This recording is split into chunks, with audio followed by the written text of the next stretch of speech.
Olá, como vai? Tudo bem?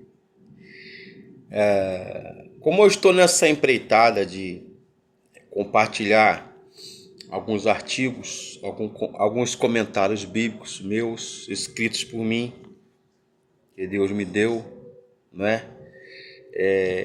Queria fazer um panorama e um estudo, assim, bem resumido da Bíblia, a visão panorâmica, por exemplo, da segunda carta de Paulo a Timóteo, primeira e segunda carta a Timóteo, que a última carta escrita pelo apóstolo Paulo foi a segunda carta a Timóteo. O ministério de Paulo estava, digamos assim, praticamente finalizado. E ainda Paulo, apóstolo, estava preso em Roma. A gente chama de uma prisão domiciliar pela lei Pórcia, Lex Portia em latim, ou lei Pórcia. Ele alugou uma casa, ou alguém alugou, ou alguém da autoridade romana, digamos assim, segundo estudiosos, em que Paulo estava ali sendo escoltado e vigiado por uma guarda pretoriana, tá? A guarda privativa, a guarda de honra de César e de Pilatos, ok? Então, volta e meia havia ali uma troca de turno da guarda dos soldados romanos. E era preso por algemas, né? Provavelmente na mão direita dele, Paulo, e do soldado romano. Então, o ministério de Paulo estava praticamente terminado. Ele precisava passar o bastão, o ministério, o cajado de pastor para Timóteo. O apóstolo escreveu orientações sobre a importância de manter uma vida piedosa, principalmente os líderes cristãos, em face aos que estavam contra a doutrina cristã na Igreja de Jesus.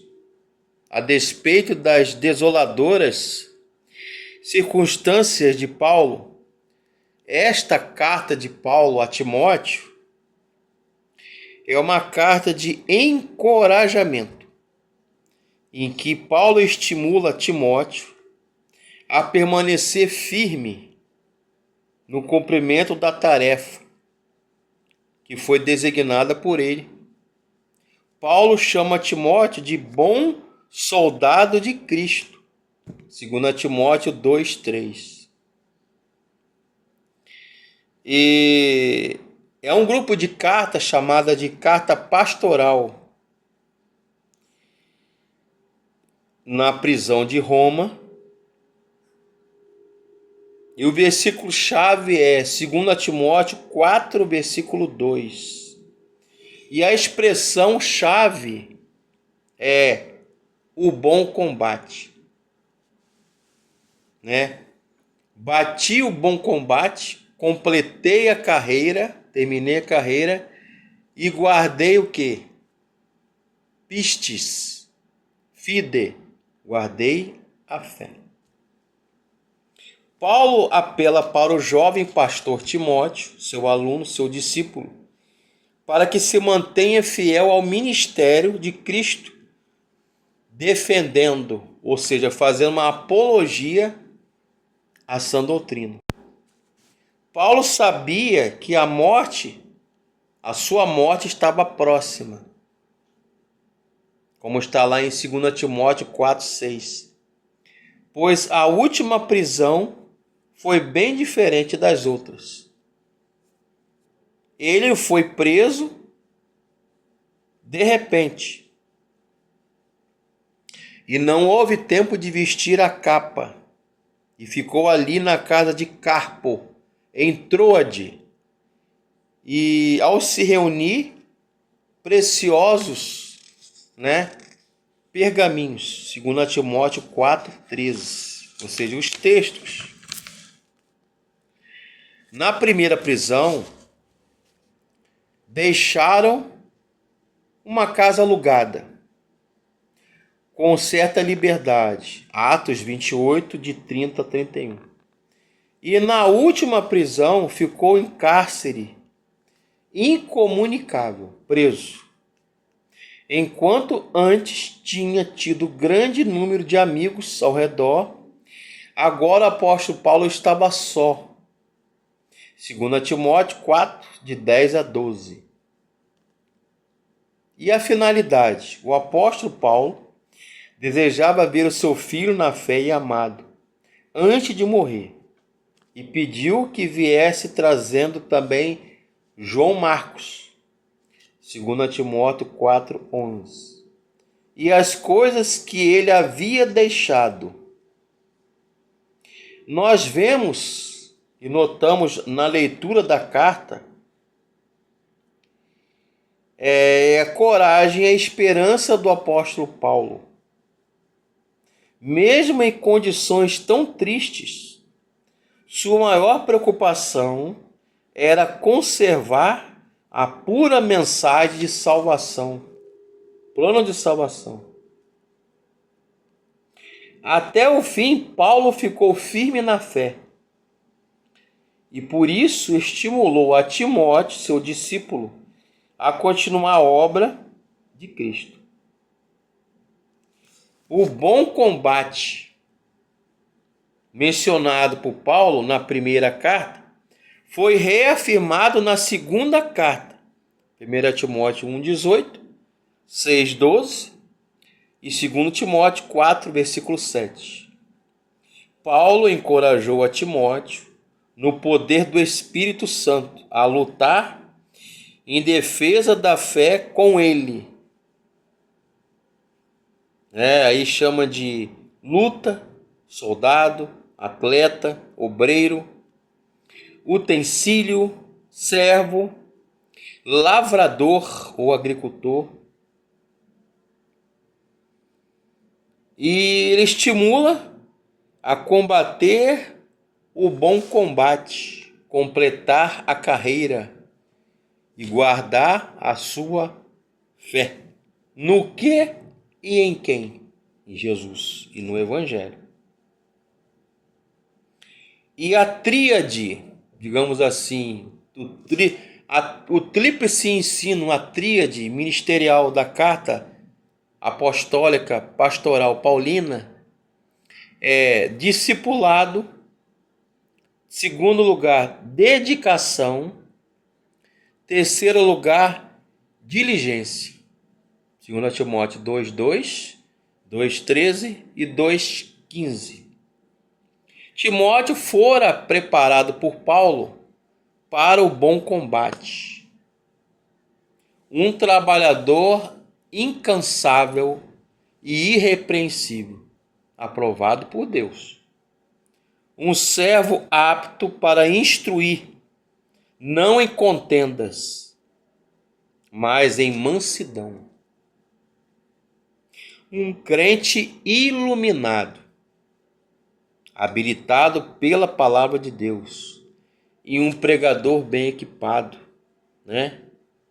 Faz a obra de um grande evangelista. É a expressão que Paulo usa para Timóteo. Cristo Jesus se manifestou na terra e aboliu a morte e trouxe à luz a vida e a imortalidade pelo Evangelho, ressuscitando dos mortos. Conquistou salvação e eterna glória, pois os crentes morreram com Cristo, também viverão com ele. É o argumento paulino, por exemplo, em 1 Coríntios, não Timóteo, mas 1 Coríntios 15. Se Jesus ressuscitou dos mortos, nós um dia, em Cristo, ressuscitaremos com ele em glória. Concluindo, 2 Timóteo, como, é uma pergunta que eu faço para mim, Fabrício, e faço para cada um de nós, né, baseado nessa leitura de Timóteo. Como você encara a sua própria morte? Será que, outra pergunta, assim como Paulo e Timóteo, e sobretudo Jesus, temos deixado discípulos e bom legado? Paulo deixou alguém para seguir em frente. Aí a importância do discipulado, da mentoria, né? Hoje se fala discipulado, mentoria espiritual.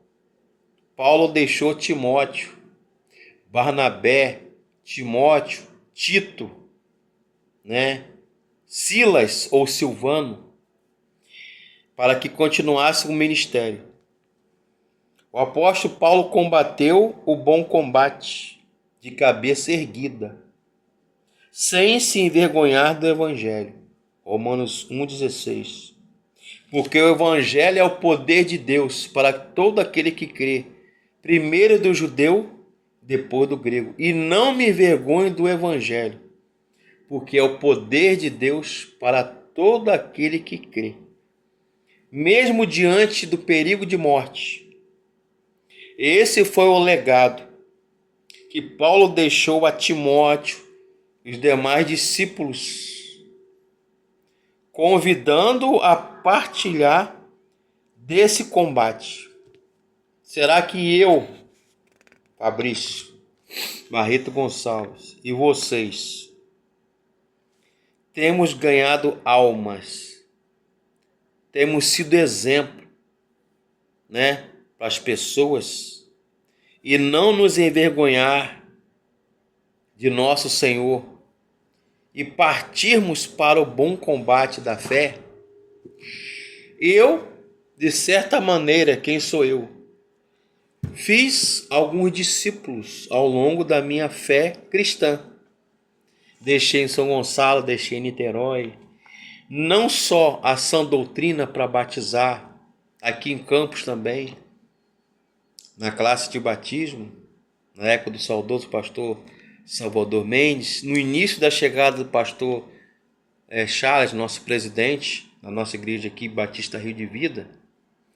Mas ao longo da minha caminhada e trajetória da vida cristã, eu compartilhei modos de pregar.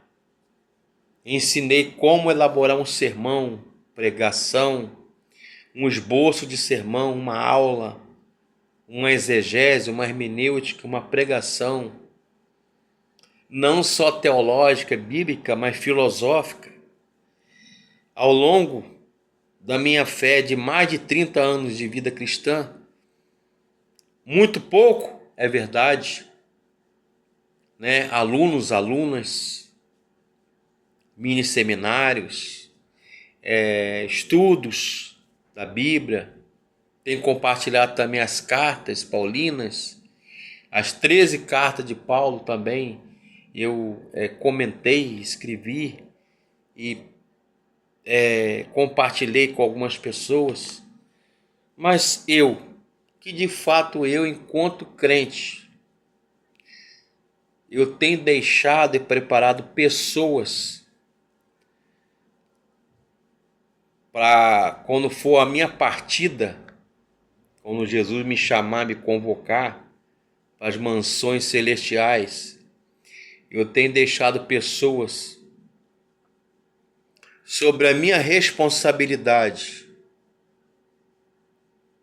e autoridade espiritual para pregar o evangelho. Outro exemplo também é Tito. Paulo deixou Tito na ilha de Creta, na Grécia. E como é difícil a tarefa de discipular, mentorear os novos convertidos. Escolher líderes espirituais, locais para organizar a igreja, trabalho, frente de trabalho, ponto de pregação, além de exortar e repreender os dissidentes. Provavelmente, a carta de Paulo a Tito, ela foi escrita em Corinto. Tito era grego e Paulo instrui Tito, ou seja, colocar uma igreja em Creta, na Grécia, em ordem, em contraste aos falsos ensinos, falsos mestres e falsos doutores, que atacavam aquela congregação. Tito era gentio e foi convertido por meio de Paulo a um verdadeiro filho na fé, a expressão que ele usa, Tito 1,4. E ele acompanhou Paulo em algumas viagens,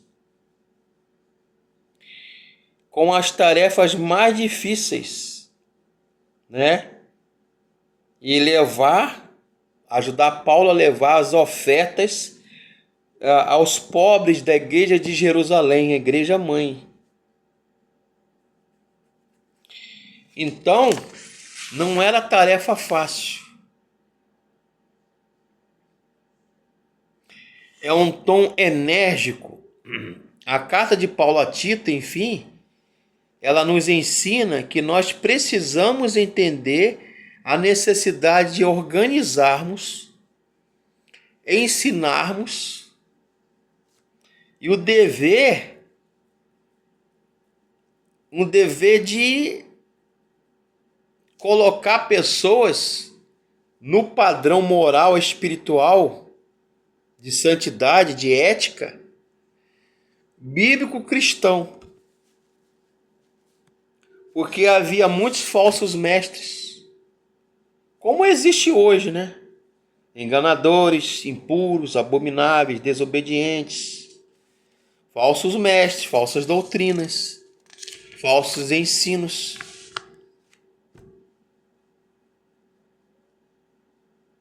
Ou seja, o plano de salvação, o plano de redenção, ele continua. Uma vez salvo, você alcança uma pessoa. E essa uma pessoa que foi evangelizada, foi salva por você, ela vai continuar paulatinamente. Assim como alguém que evangelizou você, que pregou o evangelho para você, né? A Bíblia fala, bem-aventurado da morte, né? Aqueles que dormem no Senhor, os justos, para que as suas obras, o quê? O sigam.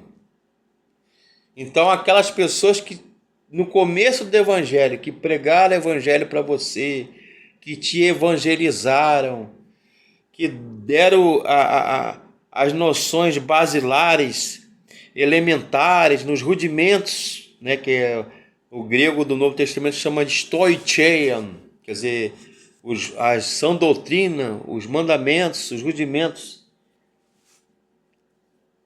Então Tito ele se apega à palavra fiel e ele reafirma a doutrina que Paulo havia pregado e ensinado para ele, e ele transmite a outras pessoas. Ele tinha esse compromisso. Timóteo, Tito, Barnabé, Silas, Silvano, enfim, os discípulos. O legado que Paulo deixou para a igreja do primeiro século, nós hoje somos os pastores, os missionários, os pregoeiros, os pregadores, os atalaias, as fiéis testemunhas de quê? Do Evangelho. E esse Evangelho que nos foi pregado e evangelizado, nós passamos adiante.